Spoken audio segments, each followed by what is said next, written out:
Let's go out to the Toyota of Hollywood guest line. Shop hundreds of Toyotas indoors and one of America's largest showrooms, the Toyota of Hollywood on 441 between Hollywood and Sheridan there from Bally Sports, Florida. Marlins television analyst, the legend, Tommy Hutton joining us here on the show on the Marlins, getting ready for a little wild card action tonight, 8 o'clock against the Philadelphia Phillies. Tommy, thanks for giving us time. Really appreciate it. Hey, my pleasure. You get a chance to talk about the Marlins that are in postseason, which is what a lot of people have hoped for a long time. So happy to talk to you about that. So much adversity this year, Tommy. I can't believe how much they've gone through between the injuries and even up to the end with the Mets and their weather shenanigans. They kind of power through it all, man. So what can you just say about the resilience of them to get to this point? There were many times, and by the way, that's the greatest word that I think describes this ball club this year is resilience. But there were a bunch of times, I want to say 4 or 5 times during the course of the year on games that I was working. Maybe it would be in between innings. I'd look at Paul Severino and I'd go, man, I don't know how they're going to come back from this. And he would say, yeah, I don't know what's going to happen. And sure enough, they would come back every time. They've done that every time. And so now I look at this series against the Phillies because they played the Phillies well all year. They were 7-6 against Philadelphia. The 2 pitchers that they're going after the Phillies with, Luzardo and then Braxton Garrett, in their 4 starts against the Phillies this year, the Marlins were 4-0. So they've got confidence playing against this Philadelphia team.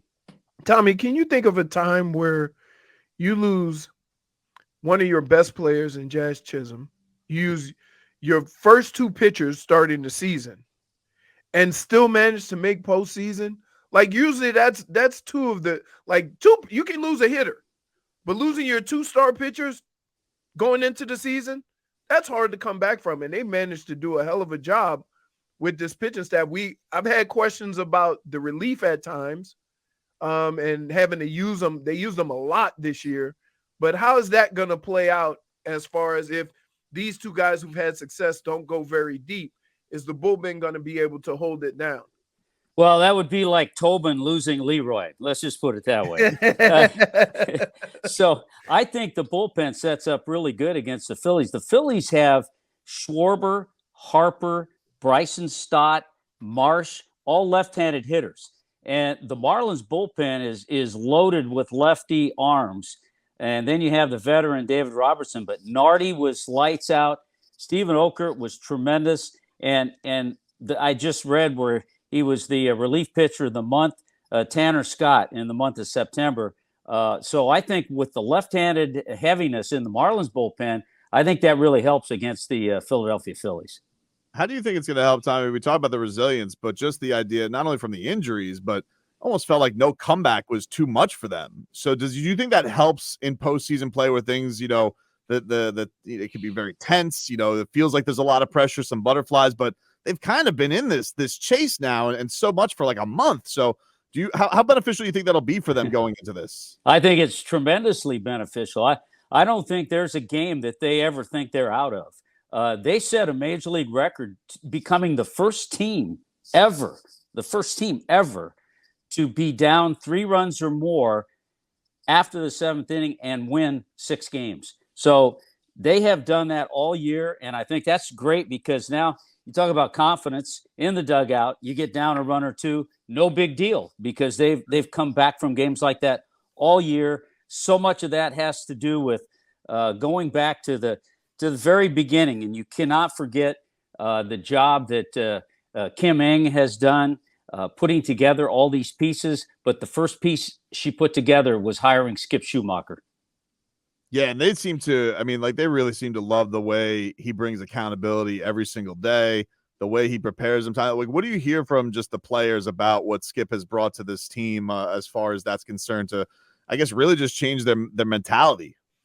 Well, you always hear the term, and we heard it going way back to spring training, that Skip Schumaker was going to try to change the culture in the clubhouse, and he certainly did. And I think a lot of that is he's still close enough. He's 43 years old. He's still close enough to have played, and so he knows what these players go through. Hey, he was instrumental. I was just reading this morning in a big win against the Phillies when he was with the Cardinals in postseason. He got a huge hit off of Roy Halladay to drive in the only run of the game.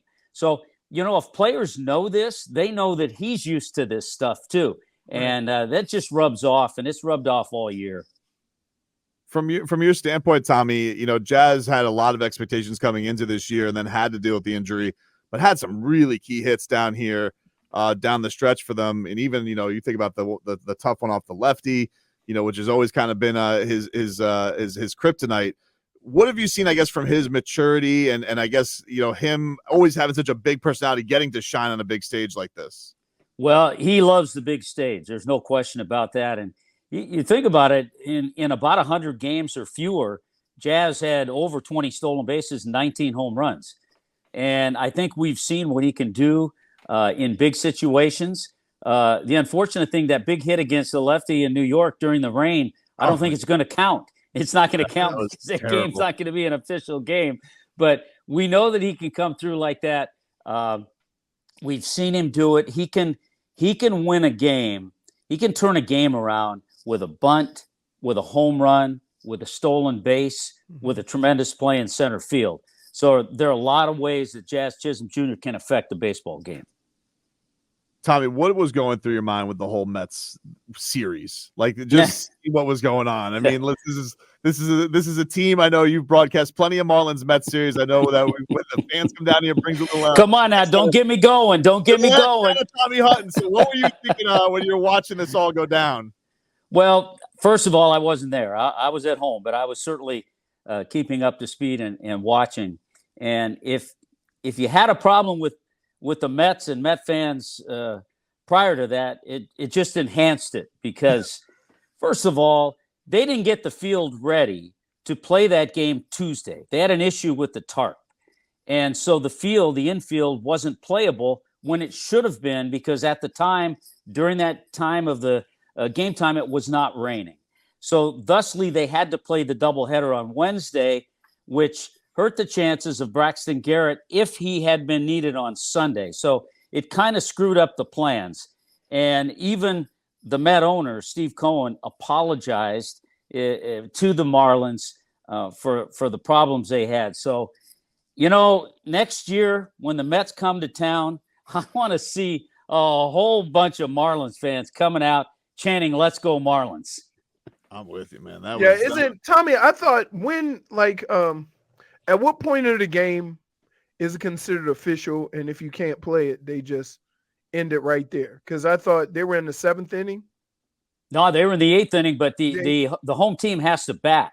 Okay. So what had happened is that the Mets were ahead 1-0, but the Marlins scored 2 runs in the top half of the inning. So that inning really isn't complete until the Mets get a chance to hit. Gotcha. So it reverts back to the previous inning. Yeah. Oh, so yeah. All right. That city they're going into tonight, Tommy. Those Philly fans, we know they're nasty. It'll be loud. It'll be loud. Yeah. What kind of atmosphere do you think you expect tonight for the Fish? Well, I can attest to being a Philly player back in '76 and '77 when we were in the postseason, and that was at Old Veterans Stadium, which was bigger but not as condensed as Citizens Bank. And let me just guarantee you, it'll be loud in South Philly.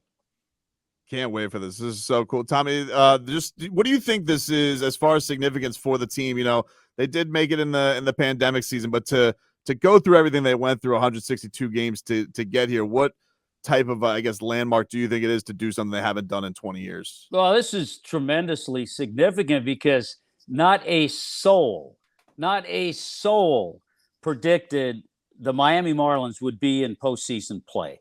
Correct. And to have the seasons that they had prior, and I'm talking about full 162 game scheduled seasons, and then for the first time in 20 years in a full season, get to postseason, it's just tremendous because trust me, no one thought the Marlins would be where they are. And you know what? No team, I guarantee a lot of Philly fans, I know one in particular, a good friend of mine, he didn't want to play the Marlins in postseason because he knows how they've played the Phillies all year. Right. Tommy, it could be a good break for the Marlins. It could be a really good break to kind of put them in their comfort zone to get ready to make a run. Yeah, I mean, and when you look at the Marlins, what do they have to lose? They got nothing to lose Right. because nobody Right. expected them to be there. Right. We can't wait to watch it, Tommy. Thanks so much for spending some time with us, and we'll talk to you down the line. Hey, Tommy, always no enjoy quibbling. you guys. What's that? No quibbling today. No, not too much. Not too much. You started to get me going on the Mets stuff, but I stayed away from that a little bit. I understand. It's been many years, Tommy. We can't always. It was so typical Mets. I mean, let's be honest about it. I play golf with a number of Met fans, so I have to be understand. careful. Yeah. Okay. All right, Tommy. Thank you. Tommy Hutton did a fantastic job. Of course, you catch him on Bally Sports Florida. They've done the whole team there. Jess Blaylock, the whole crew there. Craig Minervini and the whole lot of them over there. Appreciate them always giving us time.